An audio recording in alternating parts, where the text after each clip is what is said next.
This is a land of living waters, a land of shimmering waters, a land of big blue skies and big blue expanses of water, the Indian River Lagoon and the Atlantic Ocean.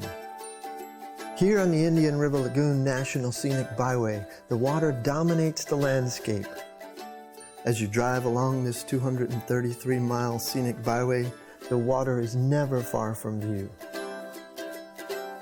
The Indian River Lagoon National Scenic Byway skirts along the water, crosses over the river and inlets, connects islands, and edges its way between the ocean and the lagoon along the narrow, flat barrier islands.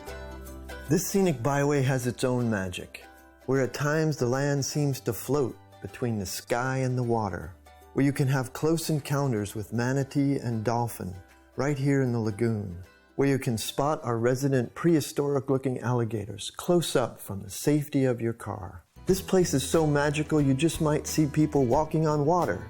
Well, not quite.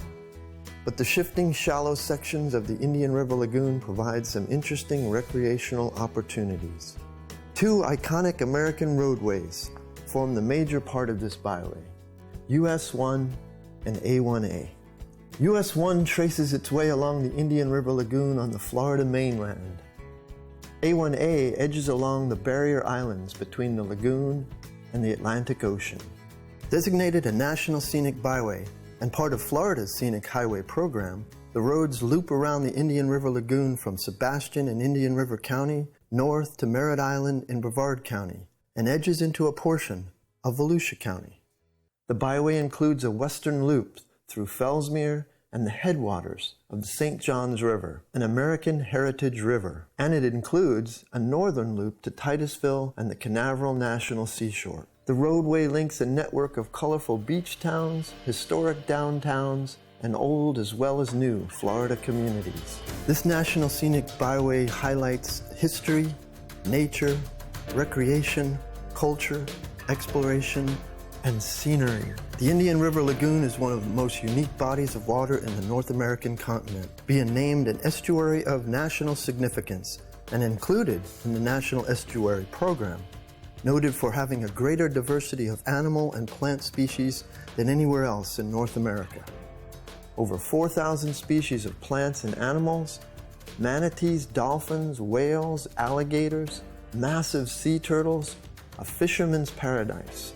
Over 700 species of fish, over 75 rare, threatened, or endangered species. There's even an elephant refuge here. And birds, there are over 300 species of birds.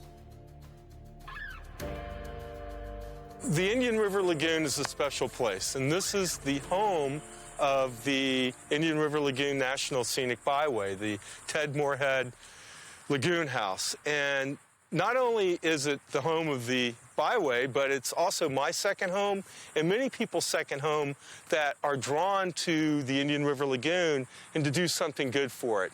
I think it's really wonderful that we have an Indian River Lagoon National Scenic Byway, and there's just so many places that you can go and see here just like that. I mean, it isn't hard to get to the water here. Take Sebastian Inlet or the Merritt Island National Wildlife Refuge, these kind of places, Canaveral National Seashores that we can visit in our cars or on our bikes or by foot or maybe in your canoe or kayak.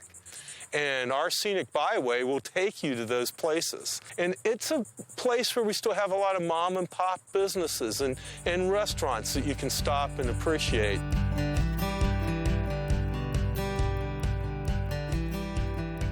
We're on A1A on the Indian River Lagoon National Scenic Byway at the historic landing site of Ponce de Leon. He landed here in 1513 on the beaches of the Atlantic, right over the dunes, just south of Melbourne Beach and north of Sebastian Inlet. 1513, that's over 500 years ago. While scholars may debate Ponce de Leon's exact landing site on Florida's coast, it's an impressive statue here on the byway. Nature, history, and recreation can be found side by side all along the Indian River Lagoon National Scenic Byway. There's so much to see and do on the Indian River Lagoon National Scenic Byway that we can't possibly cover it all in this video. But come along with us and we'll give you a preview of why this scenic byway earned its distinction as a National Scenic Byway.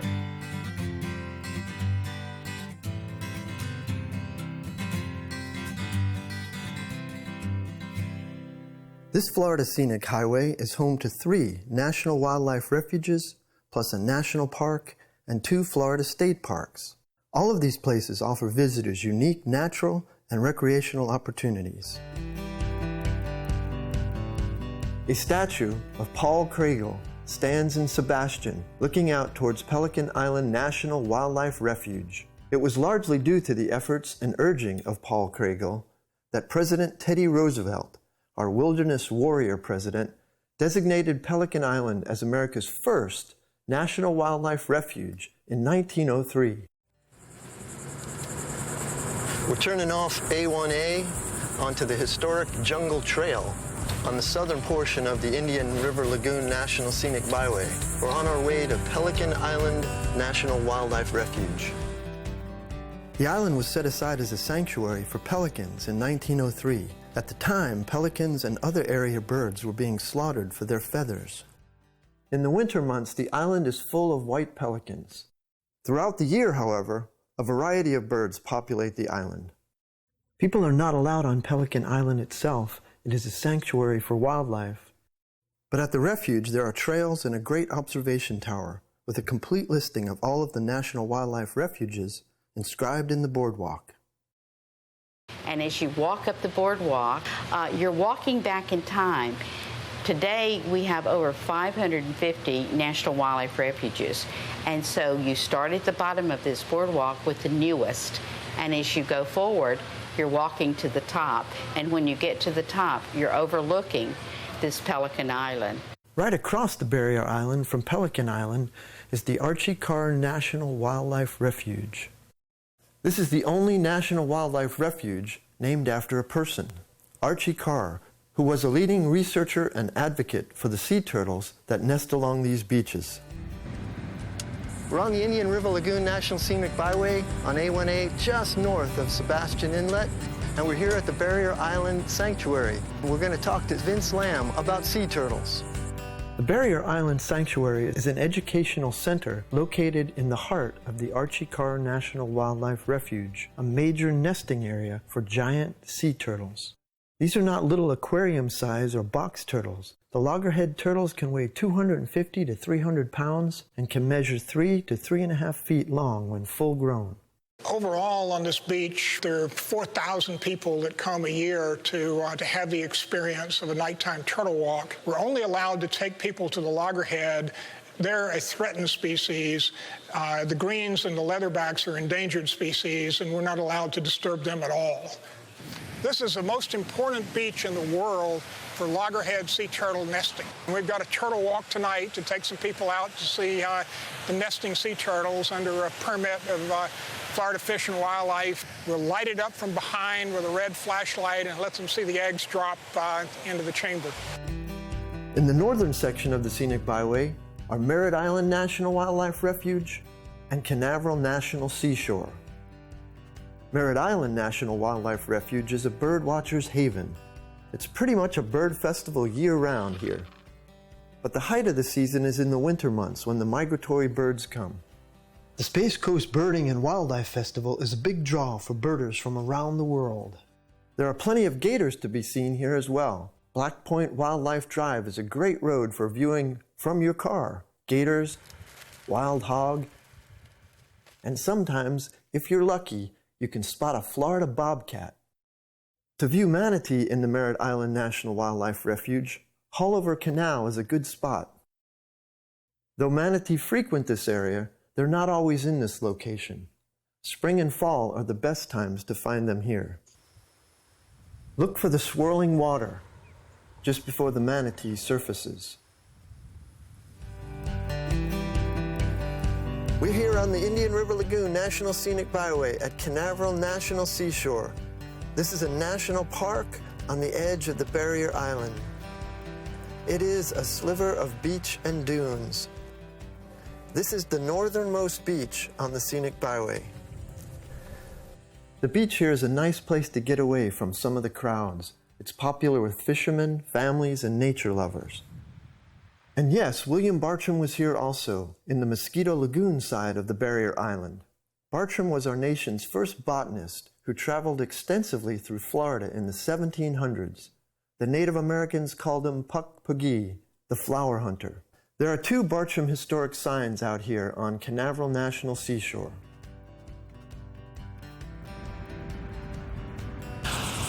We're on A1A on the Indian River Lagoon National Scenic Byway at Sebastian Inlet. You can see where the road crosses over the inlet, the bridge. Sebastian Inlet is one of the few places on the Indian River Lagoon where the river meets the Atlantic Ocean. This stretch of beach here south of the inlet is one of the most pristine, isolated, and beautiful places along this whole stretch of A1A. Just on the other side of A1A and over the bridge is Sebastian Inlet State Park. This popular Florida park actually straddles the inlet. There are a lot of different ways to get in and enjoy the water here, on the beach side and the lagoon side. Fishing and boating are popular. There is also a fishing museum and a gift shop at the park. That dark mass in the water that looks like it's a rock, but then you notice it's slowly moving, well, it's a good chance you're having a close encounter with some friendly Florida manatees, like these folks who were snorkeling out on the ocean side by the pier. Sometimes manatees may approach swimmers. However, manatees are protected by state and federal law. The basic rule is, look but don't touch manatees. Give them space to move and do not pursue or chase them. In the case of these swimmers, the nearby rangers ask the family to move away from the manatee. On the mainland in Indian River County is St. Sebastian River Preserve State Park near the city of Fellsmere. Especially noteworthy for its birding, this is a preserve for the true nature lovers who like to rough it. There are 60 miles of trails through 22,000 acres of wilderness. Boating, fishing, canoeing, kayaking, and camping are some of the prime activities. The preserve is home to over 50 protected species. We're here on A1A on the Indian River Lagoon National Scenic Byway at a historic location on the barrier island, Honest John's Fish Camp. The Smith family originally settled here in the 1880s. The fish camp and river access point has stayed in the family ever since.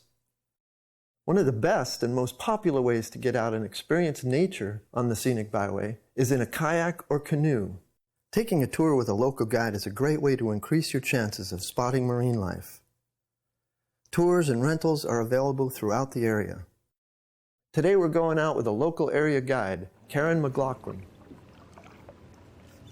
We're having a magnificent encounter with both manatee and dolphins at the same time. There's no magic wand, it's just this is how incredible the Indian River Lagoon is. Just to the right, the water swirling, that's the manatee. Yeah, so they're right next to each other. But the manatee doesn't come out of the water nearly as much. They're gonna come up just to breathe. So the dolphins swam right past them. Manatees are known as gentle giants because they pose no threat to humans. Dolphins likewise are friendly and can be spotted frequently throughout the lagoon.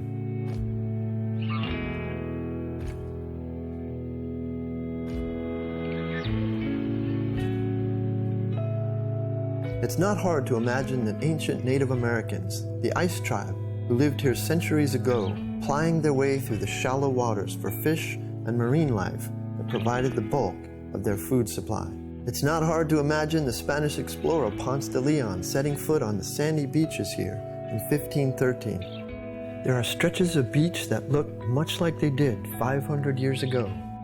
It's not hard to imagine the intrepid William Bartram, our first botanist, making his solitary way in a bateau in the 1700s through Mosquito Lagoon. He was cataloging, sketching, and painting flowers throughout the southeastern states. His book, Travels, is considered one of Florida's first tourist guides. And it's not hard at all to imagine the astronauts who built the legacy of space exploration in this area.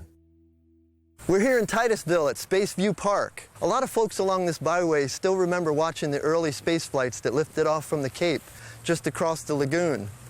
From the Mercury missions to the Apollo moonshots. As a young U.S. airman stationed at Patrick Air Force Base just up the road in Cocoa Beach, I was on the medical support teams for several of the Apollo missions. So I feel a special personal connection to this area and this byway.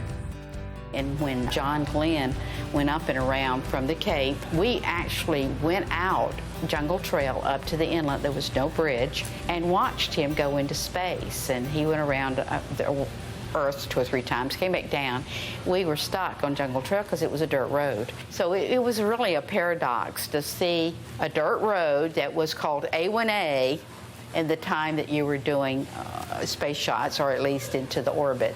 Rocket launches were a big occasion. We had a second story on our house, and we were like the closest house to the Space Center. And then when the Apollo program started, Titusville rocked. There would be 500,000 people that would come to Titusville for these manned launches. The whole river shore would be full of people. My grandfather's pier, you wouldn't be able to move. And the cars would come from Orlando, and they would come into Titusville. They would block the neighborhoods. Everybody would, all they knew was go east, get to the river, go east, go east. And they would clog the neighborhoods, and finally people couldn't move anymore, and they would just turn off their cars in the middle of the street and abandon their cars and walk to the river. It was an amazing time. Spaceview Park is a tribute to the many men and women who were part of the space program. This outdoor park is free and has monuments, plaques, photos, and a host of names and information about the space program, and memorials to the individual astronauts. Other places to relive the history of the space program are the Astronauts Hall of Fame, the Space Walk of Fame Museum, and of course, Kennedy Space Center, which is an amazing and dynamic area attraction centered around space exploration. History is being made regularly on this scenic byway, whether it's space exploration at the Cape, surfing championships in Cocoa Beach, or rescuing dolphins in the Lagoon, dolphins who become silver screen stars. The research scientists here at Hub SeaWorld Research Institute on A1A in Melbourne Beach were part of the rescue efforts when the now famous dolphins, Winter and Hope, featured in the Dolphin Tale movies, were found injured and stranded in the lagoon. Dolphins with Facebook pages. Now that's historic. Today, this area is still a land that draws explorers and inspires exploration.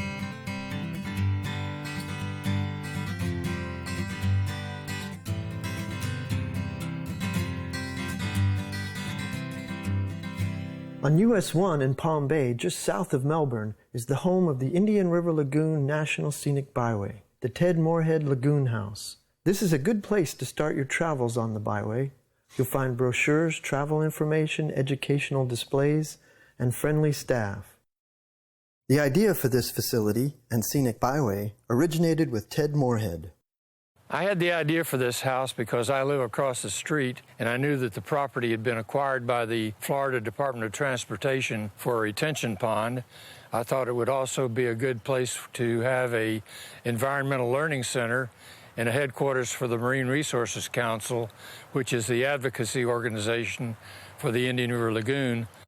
The Indian River Lagoon is beautiful, but it's beyond beautiful. It's also tremendously productive in terms of fish that are great to eat and catch for sport, manatees, which are an endangered species, dolphins, which are a wonderful species to have, and it's beautiful to be out here in the morning. I walk every morning and watch the sunrise. To me, that's a great way to start the day. A good way to explore the byway is in 3 sections or loops. The South Loop in the Sebastian and Fellsmere areas on the mainland and crossing over the Wabasso Causeway to A1A and the Sebastian Inlet area. The Central Loop in Melbourne, O'Galley, and Palm Bay to the beach towns across the Melbourne Causeway and O'Galley Causeway. And the North Loop from Rockledge, Cocoa, and Titusville on the mainland to Cocoa Beach, Cape Canaveral, and Merritt Island. One of the great things about the Indian River Lagoon National Scenic Byway is that the road takes you so close to the water. And the water is always so accessible. So recreation is a big draw for this area. There's just about every type of boating going on along this byway, from kayaks to sailboats to pontoons to jet skis, fishing boats, paddleboarding, hybrids like these pedaling, fishing, kayaking rigs, motorboats of all sizes, and there are always those looking for a little more speed, like this aspiring sailor.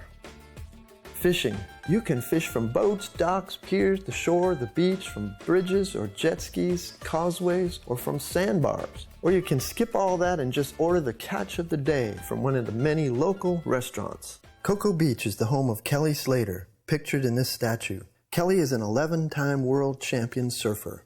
He grew up and learned to surf in Cocoa Beach and still lives here. It doesn't matter what age you are, surfing is popular along A1A. From the old Dukes to the young Turks to surfer girls and the young ones waiting their turn. Surf shops abound along the A1A section of the Indian River Lagoon National Scenic Byway, where you can buy or rent all kinds of surfing or beach gear. Here it's surf and scurf. Scurfers catch waves from the shore and scurf them in. Keep an eye out for the unmanned spacecraft surfboards. Or just sit back and watch all the surfers, scurfers, fishermen, and sun lovers. From space launches to manatee sightings, this byway has plenty to offer. Remember the signs of manatee sightings. The water stirring. Could be a manatee getting ready to surface, or just a couple of avid treasure hunters. There's plenty of sightseeing here on the Indian River Lagoon National Scenic Byway, and you can see so much of the area from the comfort of your car. And you'll find plenty of parks along the roadway, on the beach side and the lagoon side. There's a zoo, skydiving, environmental learning center, exploration tower, an aquatic park, treasure museums, and plenty of other activities to keep the whole family busy.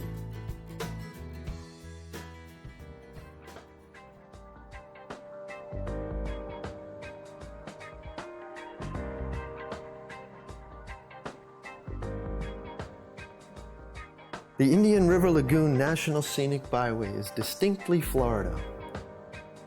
You can't help but feel good traveling this scenic byway. The sun, the scenery, the colors, the great expanses of water and bridges, the river and the ocean, the views that yearn to be captured in perfect photographs and paintings, the wild and diverse activity of people, the gentle interplay between man and nature, friendly greetings from dolphins and manatees, the history that is so connected to place and nature, the thrill of great expectations born on rockets that defy imagination as they launch us to other worlds, all the while knowing that this place, this corner of our world is perfectly fine and we have no need to leave it for another. But that's the imagination, and that's the magic. And you can enter into it here on the Indian River Lagoon National Scenic Byway.